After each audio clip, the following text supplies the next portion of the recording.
Well, good afternoon, everyone, and welcome to Public Health Virtual Education Series Wazooki wo Ehi, Family Conversations. I'm Renelle, Public Health Nurse, joined by Jamie Decora, Public Health Worker Supervisor, who will help me moderate today's session. The goal of this series is to gather, learn, and share about Ho-Chunk culture, resources, services, and the connection to health. In public health, we focus on prevention, promotion, and the protection of the health and well-being of our communities. Health and well-being are rooted in many aspects of our lives, from our physical body, our mental health, our spirit, the environment we live in, and much more. During these sessions, we will explore topics that can impact our health and our well-being. Together, we will learn about tools and resources to improve our health and the health of our communities. Today, we're joined by Sarah Wanick from Public Health Madison-Dane County, and we're going to learn about the Wisconsin Well Women's Program and breast and cervical cancer screening recommendations. We'll have about 45 minutes for her presentation, followed by some time for Q&A. Please use the chat function to enter any comments or questions for our presenters. Jamie and I will monitor the chat throughout the presentation. You can also come off mute at any time during the presentation to offer comments or ask questions. If there are any questions that we don't have time for, we will forward off to Sarah to respond to by email.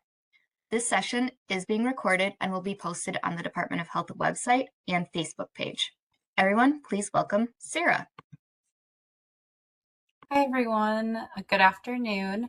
As our speakers mentioned in the intro, I am Sarah Wanick, and I'm one of the bilingual program specialists in the Well Woman program, specifically in Dane and Rock counties.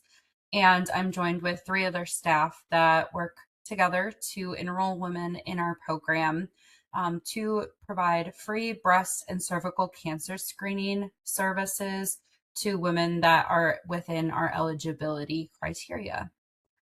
So with that, our office is located in Madison through Public Health Madison in Dane County. So we are located in Madison at 2705 East Washington Avenue.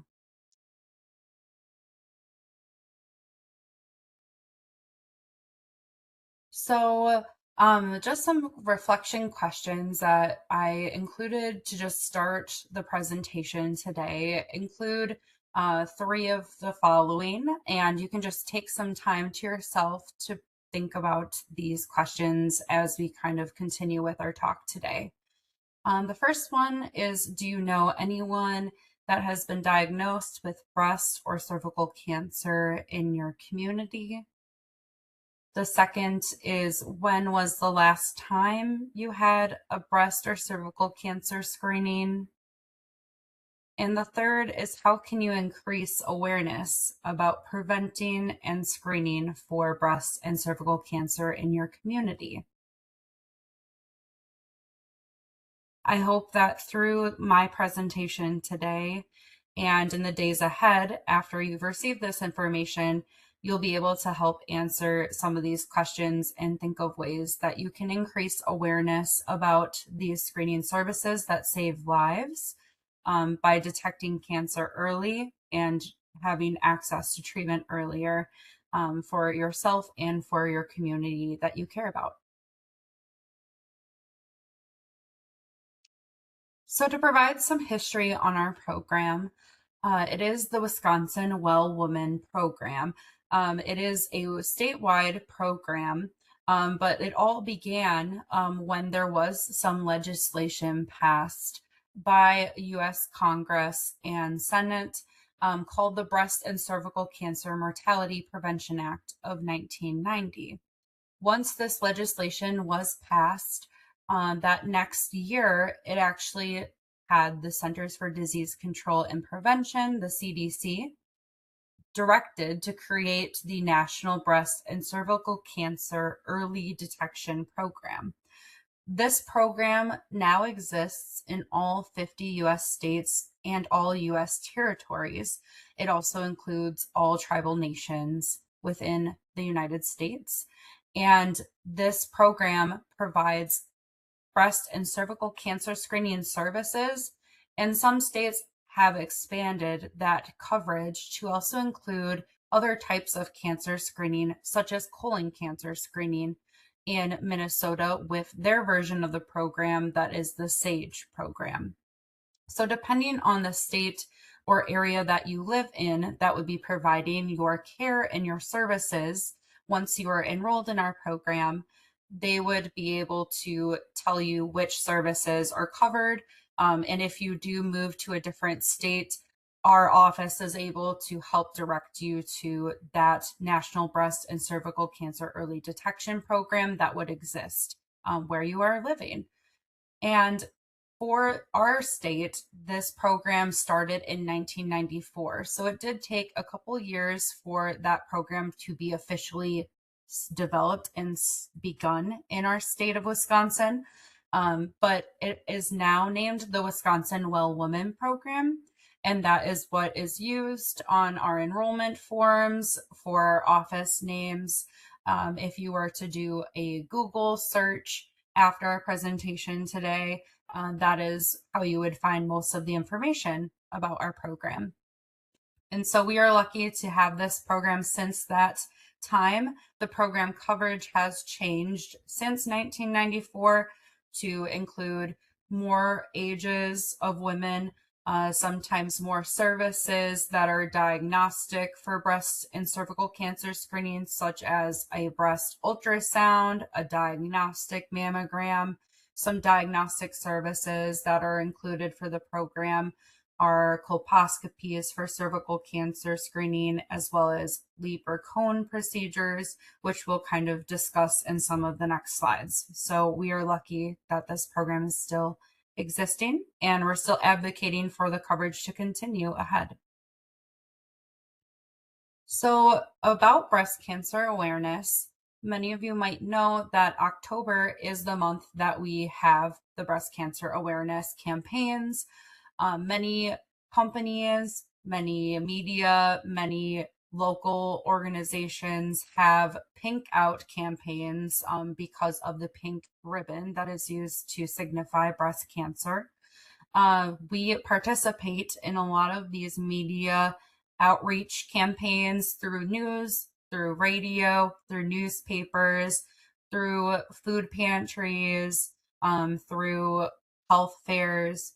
And we try to get the word out about our program, especially in the month of October, because breast cancer is on many people's minds during that month because of the attention it gets.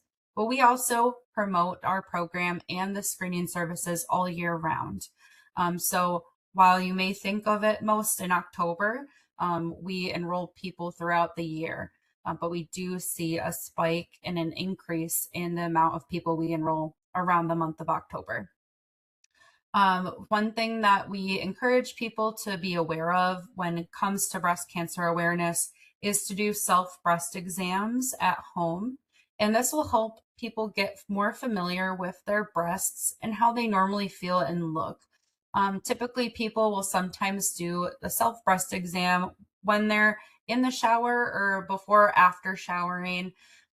There's usually an educational card that people might keep that is laminated and safe to keep in the shower that gives them instructions, but people will usually do it about once a month. But it depends on your situation. Your primary care provider would be able to best recommend what you need for your health and how frequent you might be needing to do a self breast exam. But that is something that we like to promote to people that you can do for yourself at home. And then also when there are symptoms that are different that you might notice after doing these breast exams, maybe first with your provider and learning how to do them and then doing them again at home. If you notice a change in your breast texture, if there's any lumps, if they look different, then you can reach out to your provider to get an actual clinical breast exam screening in an office visit or a mammogram. Some of these symptoms include the breast lumps that I mentioned, breast pain, some discharge that isn't normal, changes in size of your breasts, or change in the skin color or texture. So one campaign or organization that we like using is called Know Your Lemons, and they have a video that helps show what are symptoms of breast cancer that are good to be aware of, so that if you experience that, you can know to go receive more care. So we will play this video now.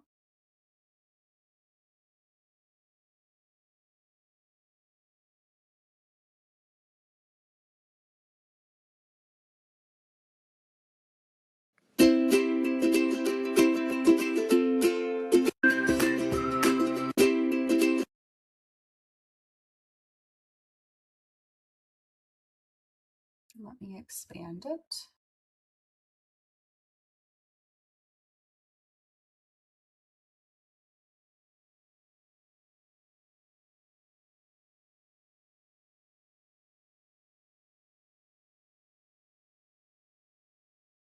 Okay.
Perfect. So I hope with that video, you were able to see some of the symptoms that they had discussed. Let me grab the video quick. Perfect. This is kind of a list of the symptoms from that video. Feeling a thick area, dimple, a nipple crust, red or hot to temperature, unexpected fluid, skin sores, a bump, growing veins, sunken nipples, or new shape or size. So some of those symptoms are ones to look for, but if you notice any change, we just recommend calling your provider and having a checkup.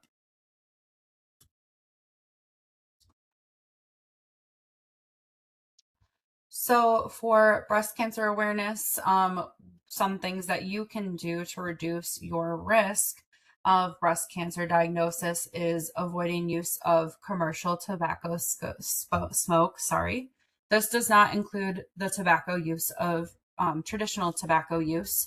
Also, another reason or way that people can reduce their risk of breast cancer is to reduce the amount of alcohol consumed, also keeping a healthy weight, and staying up to date on your breast cancer screenings.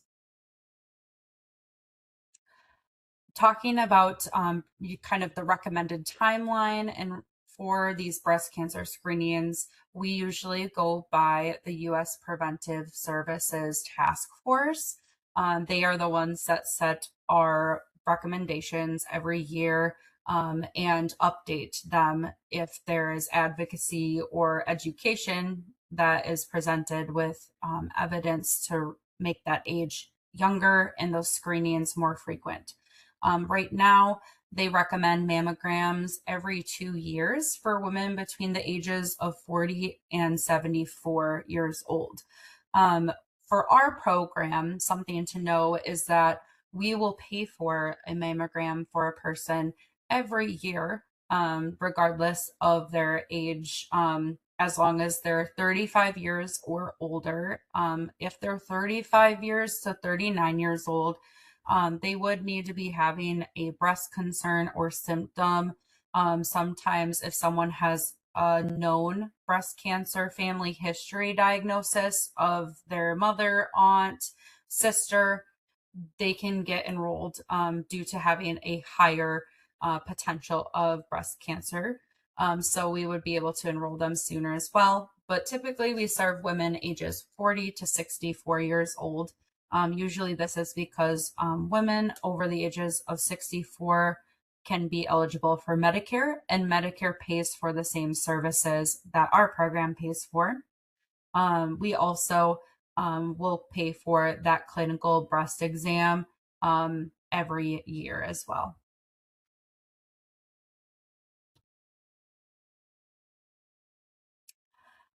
So any questions on breast cancer awareness or screening before we go ahead? We do have like our list of services that we cover afterwards, but if there's any general question, feel free to put it in the chat or raise your hand.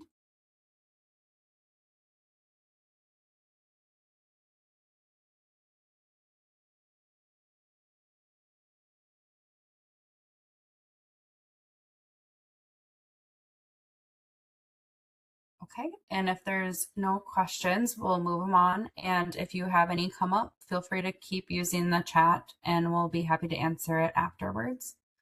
So for cervical cancer awareness, this is the part of our program that doesn't get as much attention just because there is a lot of outreach done with breast cancer. However, cervical cancer is equally as important to be aware of and to prevent. January is Cervical Cancer Awareness Month, and the teal or turquoise ribbon is used to signify cervical cancer. So if you see that, that's what that one represents. Any woman with a cervix is at risk for cervical cancer, and it does occur most often in women over 30 years old. And the main cause of cervical cancer is long-lasting infection of the human papilloma virus. Some people may have heard of HPV testing and HPV vaccines.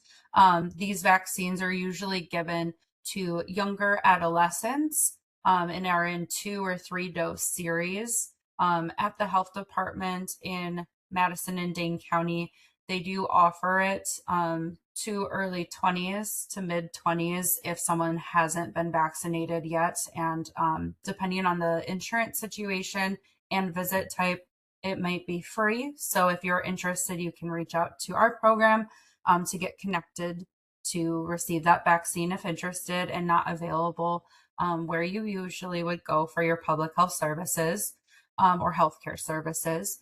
And this vaccine helps prevent the human papilloma virus, which causes about 80% of cervical cancer types that lead in this diagnosis. So that is a very good way to prevent this cancer type. Some symptoms that cervical cancer may present as include unusual vaginal bleeding, pelvic pain or pressure, feeling too full too fast, and bloating. And if you have these symptoms more than 2 weeks, we do recommend seeing your provider. It is important to know that some of the early cervical cancer diagnoses do not show any symptoms to a woman or person with a cervix. So it is important to stay up to date with your cancer screenings. So we do know a lot of these symptoms have been maybe known to be menstrual cycle symptoms or perimenopausal symptoms for some women, and there is concern there, but we recommend going into your provider if you are experiencing any of these symptoms that are not your usual vaginal bleeding or discharge, and maybe having some of these other symptoms on this list for an extended period of time, just to make sure that it isn't due to your menstrual cycle or due to menopause or perimenopause.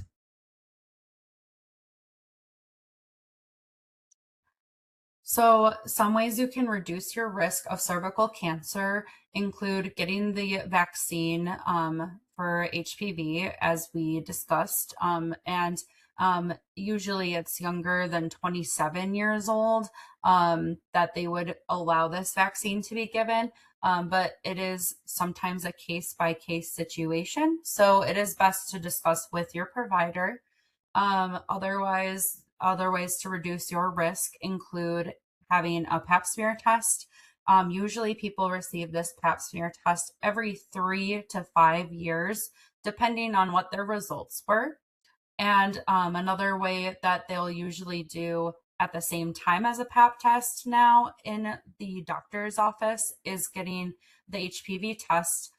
Some providers will do HPV only testing. And in that case, if it's negative and you don't have any history of abnormals, they'll typically recommend coming back in 5 years if you receive that test. Also avoiding the use of commercial tobacco smoke. Again, this doesn't include the traditional use of tobacco, and also using condoms during sex, as it can be contracted during that activity without protection.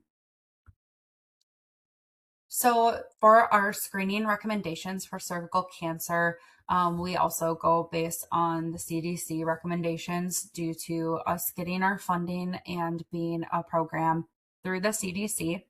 It's ages 21 to 29. They'll usually start the pap smear testing, and that will just be done with every 3 years, depending on if you received an abnormal or a positive pap smear test result. If you're older and your age is 30 to 65, they'll do a pap smear test and or an HPV test. And depending on those results, again, they'll recommend you to come back for another test in 3 to 5 years. Again, usually with providers now that are going to HPV only testing, it's now becoming more of a recommendation if it's a negative test result to come back in 5 years. And then if you're over 65 years old, they do recommend talking to your provider to discuss if you still need screening. Reason being is sometimes the quality of life and depending on if you've had like a hysterectomy or another condition that reduces your risk of cervical cancer screening, they may not recommend as frequent cervical cancer screening or having cervical cancer screening done, just depending on your situation. For our program, again, our guidelines will pay for a pap smear test every 3 to 5 years. It also will pay for an HPV test every 3 to 5 years, or 5 years if it's just that test alone. Those are the recommendations. We do also pay for the pelvic exam if it's done at the same time as the pap smear test. So you also may receive that service when you're in your office visit. Speaking of eligibility, our main eligibility are the following points. Women without insurance or that have insurance that do not cover the preventive exams or diagnostic exams for breast and cervical cancer. Some people that have private insurance but can't afford their deductibles, they sometimes will enroll in our program as long as they meet our income and our age requirements and they live in Wisconsin. People that have Medicare or Medicaid are not eligible for the program, as those healthcare insurance plans pay for their screening services. But if they cannot afford Medicare Part B and are over the age of 64, they can contact our office to see if they can be enrolled. Otherwise, the women that meet our income guidelines are eligible, and it's based on our household size. So for the income guidelines, which are on the next page, it is 250% at or below federal poverty level. So we'll usually collect a tax income statement or a paycheck stub, or if someone is not working, we'll get that information on their paperwork and process their application. And again, as I mentioned, ages 40 to 64 are the main ages that we serve. However, if someone is experiencing symptoms and they are 35 years or older, we can enroll them in the program. Some of these covered services that we cover include the clinical breast exam. This is also a manual exam that providers will do in an office visit, where they will feel the breasts and check for any symptoms, lumps, anything that they could detect without further screening. We'll cover mammograms, both screening and diagnostic mammograms. Diagnostic mammograms usually happen with a breast ultrasound that is scheduled in case they need both screenings on the same day. If they're experiencing symptoms of their breasts, sometimes they will have a diagnostic mammogram first instead of the screening mammogram. We'll cover pap smear tests, the HPV tests, the pelvic exams at the same time as the pap smear tests, and diagnostic testing for breast and cervical cancer screening, anything through a breast or a cervical biopsy to detect if it's a cancerous tissue or tumor or not. So this is the income eligibility guidelines. They update every year on February 1st, and they are provided federally. So we do not have much wiggle room in this. It is pretty strict based on your household size at your time. And we do collect income for people living in the home that are working, that are contributing to your shared household bills. So we've had situations where children will be living in the home with them, and depending on the situation, if their children are not working or not paying the bills for their household, such as electricity or rent, sometimes their income won't be included in the household income, but will include them in the household size for that limit. So we will discuss that with you, but we do collect proof of income with each enrollment, and we do use the gross household income, except for people that are farm families or self-employed persons, and we use net income in that case. So for one household size, you can see the limit right now is $39,900 a year. So a lot of people will ask when they are first hearing about our program, how can they enroll? With our office in Dane County, since we serve both Dane and Rock County, a lot of times we'll enroll and re-enroll people each year over the phone. We will complete their application with them and collect all the information that is needed, and we will send the paperwork to them for them to electronically or over the paper mail sign and date and include their proof of income and submit back to us. Another option that people will do is they will enroll at their clinic. For many people in the area, this is Access Community Health Centers, WINGRA, and then in Rock County, we have Bullitt Area Community Health Center, and they will send those applications that they complete with patients at the clinic to our office by fax or secure email, and then we'll process their application. And once they're enrolled, we'll send them a packet of information that includes how long their enrollment is for. Our enrollment is 1 year, so they need to re-enroll each year, and that's when we would collect proof of income again. And then also we do make sure that they have the welcome letter with instructions on how to call the clinics and schedule their appointments, as well as a list of services of what we provide. We'll also include a privacy practices with the HIPAA laws and how their information is kept confidential within our program and the clinics they'll go to, and then a community resource guide of resources they can have use to or be able to refer others to that they know that might need the services in our communities. For people that are members of a tribal nation, enrollment can work a little bit differently. Some of you may know this person, but Joyce Rockman is the contact and coordinator for people that are members of the Ho-Chunk Nation that would be eligible for our program and interested in enrolling. They can call them and enroll over the phone, email them, or meet in person if they are able to get to the office. We also have information included with the Department of Health Services tribal information for other nations that are different than Ho-Chunk to find your coordinator in the state. But if you need help finding your person or getting in contact with Joyce, you can reach out to Jamie or Ronell. I'm sure they'll be able to help get in contact with them, but our office is more than happy to connect you as well with them. So something that you may or may not have also heard of is Wisconsin Well Woman Medicaid. Now, this is a type of Medicaid that is offered for people that are diagnosed with breast or cervical cancer that are in treatment or in monitoring status after they've completed treatment.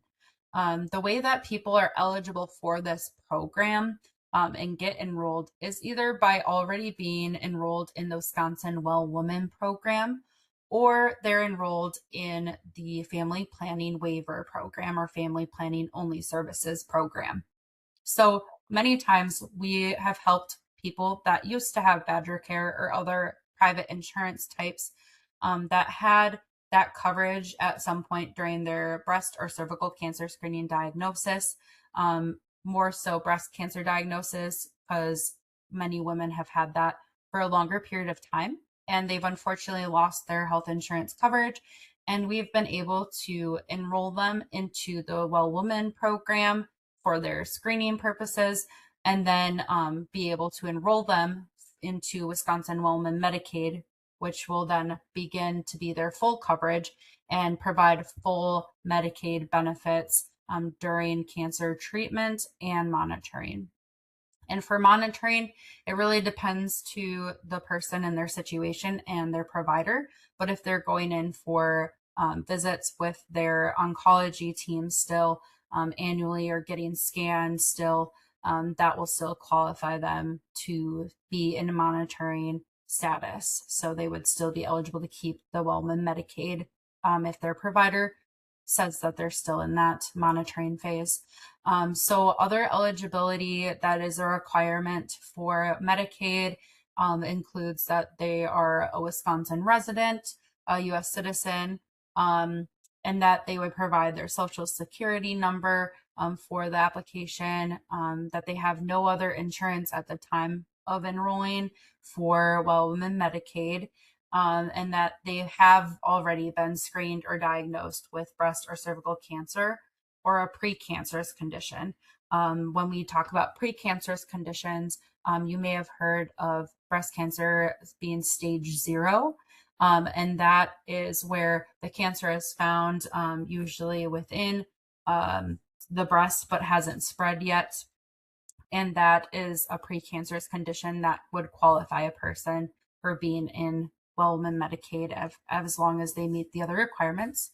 And that it does require treatment based on your diagnosis. So for the eligibility, everyone that would be in the tribal nation would also qualify for that eligibility. Some awareness resources that we do have are the Wisconsin Pink Shawl Initiative. This is an initiative that is specific around raising awareness for breast cancer within tribal nations in Wisconsin. And they are a very big supporter of other screening and breast cancer campaigns across the state. So we're very lucky to have their support and be working side by side with them. And we also will attend and have other coordinators from the Well Woman program go to the Share the Care conference every year. We also have resources for the American Indian Cancer Foundation, as well as some informational sheets that are specific for prevention for tribal nations and members that have increased risk compared to other identities. These resources will also be shared with you in slides, so you can look back at them, and if you have any questions later, you can reach out to us. The main contact that we have for our office is phone, as mentioned, 608-242-6385. We also have a general email inbox, It's our acronym WWWP at publichealthmdc.com. And then we do have some people that prefer to meet with us in person, just so that they can get their paperwork taken care of in person, all at once, and get the information they need. And we're happy to meet with them. And our address is 2705 East Washington Avenue in Madison, Wisconsin. So we are happy to be here and to speak with you all. We are always around if you know of someone that could benefit from our program, that, you know, even if they might not be eligible, you can send them our way, and we're happy to discuss other resources that we're aware of. If they're younger than 35 but experiencing breast or cervical issues, because we all know that that unfortunately is becoming more common, they can be referred to our office, and we can discuss other kind of clinics in the area and screening options that they might have for reduced cost or for free. It is more limited now, for women younger than 35 without having the coverage of our program and other funding resources out there at this time. But we have been able to collaborate and work with other providers and clinics in the area that are committed to helping women in our community get the care that they need and the screening that could save their lives. So with that, that is all that I have for slides today for our presentation, but I'm happy to continue the conversation with both our moderators and answer any questions that you might have. Thanks, Sarah. We do have a comment in the chat. Just diagnosed with stage 0 breast cancer and is looking for support groups in the Tomah, Wisconsin area. Yes. Well, yes. Thank you for sharing about your diagnosis. It's definitely something where when a person is diagnosed, at first they might get many resources thrown their way, and it's hard to necessarily know which one might be best for them. Something that our office does recommend is reaching out to Gilda's Club in Madison. They're now Gilda's Club Wisconsin, and they do a lot of virtual groups and in-person groups. They'll also do activities for people diagnosed with any type of cancer, as well as care givers support, as well as children's support. So we've had some members that have been diagnosed that have gone to therapy sessions, because they do one-on-one sessions with people for free. They'll also do those group sessions. So Vernell put the information for the website in the chat. But that is a resource that we've used and we collaborate with. We've had some events with them before, and they are a great group of support to have, and have many creative activities that they do throughout the year to create that continued community near and far all over Wisconsin. So they do usually have a membership application of sorts or form. And that's usually just to collect like information about you and your diagnosis, and kind of what services you might be looking for. But the membership in Gilda's Club is what they'll call it, is the membership. It is free. So all of those services and like therapy and group therapy sessions are free to you and to any caregiver, family member, children that would be also interested in receiving that support. And our office is also here to support in ways that we can.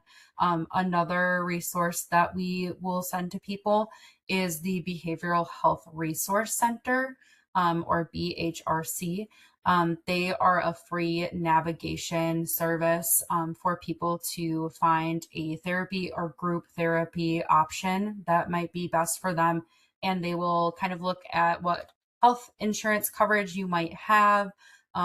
If you don't have financial, assistance and you need that, they'll help connect you to that to discount those therapy sessions. But we do refer a lot of people there as well that can help connect them. But both are great options, and we're lucky to have Gilda's Club serving all of Wisconsin now.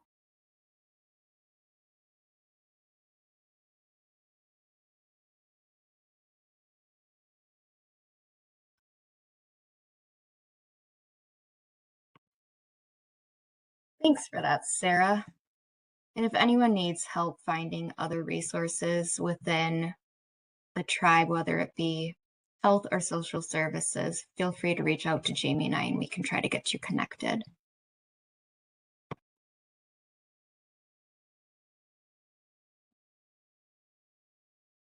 Of course, Leah.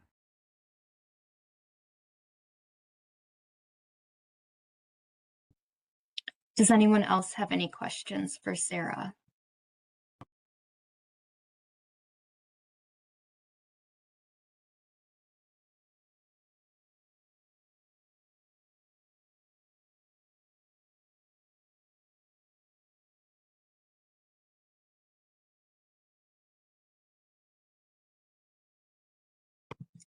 Well, Pina Gigi, thank you, Sarah. It was great to learn about some of those resources that the Wisconsin Well Women's Program is able to offer our communities.